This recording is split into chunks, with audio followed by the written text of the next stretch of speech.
Hey guys, my name is Maya and welcome to my studio, aka garage, Electric Milk. I got the name from cruising through these magazines. These are from the 1960s. What I have in my hand right now is the Los Angeles Times Home magazine, and this was issued on April 24th, 1966. I saw an advertisement that said electric milk on it, and I thought, oh, that's what I'll name the channel of my page. Unfortunately, I didn't save that specific clipping because I used it for a piece. I started off by cutting out images straight from the magazine and applied it to canvas. Now with my canvas, I already had paint setting on board. Now this is kind of already done. There's no resin poured on it as of yet, but today we're going to do a pouring of this and this.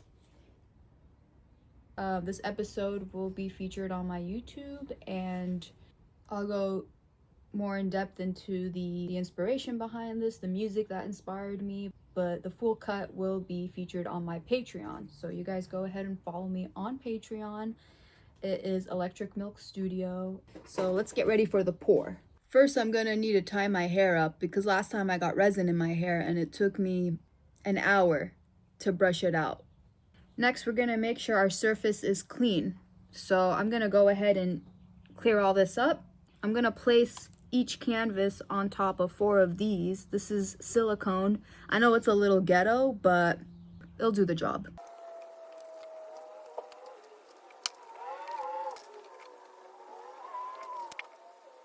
Now these, I have little pieces of bendable metal, you could see there, and I lightly glued just like one corner so that when I pour the resin, it's not gonna go all over the place.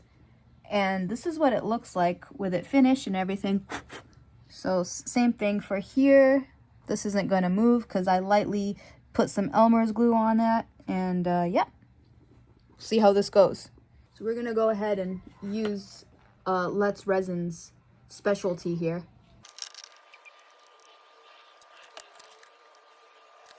So the reason why I like to mix longer than usual is because I kind of like it settling a bit before I pour. Now, I don't even know if I made enough resin to cover these 2 canvases. Me personally, I like to play it safe and do more than I need. But since we're doing 2 pieces today, I might have to go and make more resin after my pour.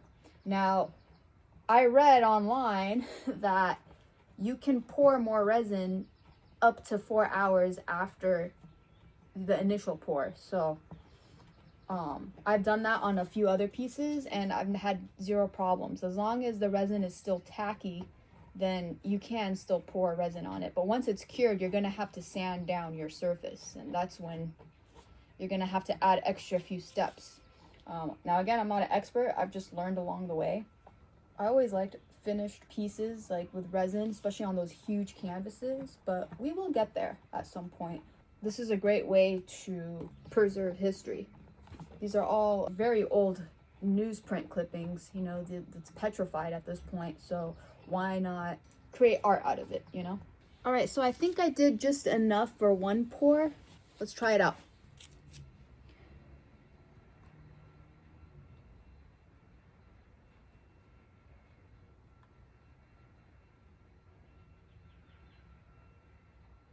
Yeah, I did enough just for this piece, but that's all right.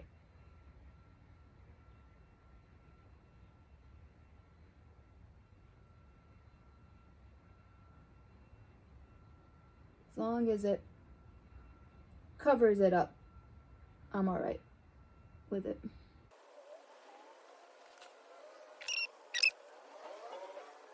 Make sure I have all the edges down.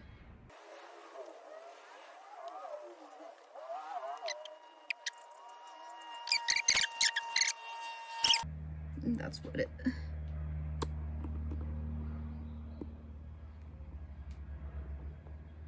That's the pour. We're gonna do this one next.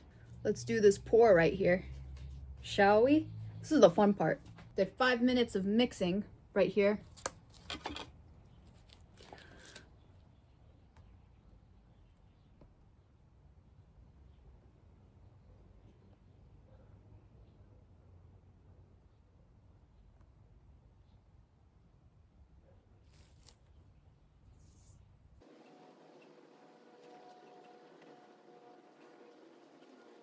sure you cover the canvas.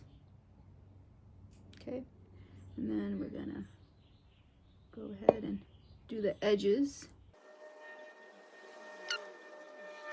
So this was just about enough actually, and I think it took pretty well. So I'm gonna put my timer on for 4 hours. I'm gonna come back and hit with this right here underneath all this. I'm gonna scrape under both of the canvases and kind of get rid of the drips, kind of scrape the drips out. So see you then.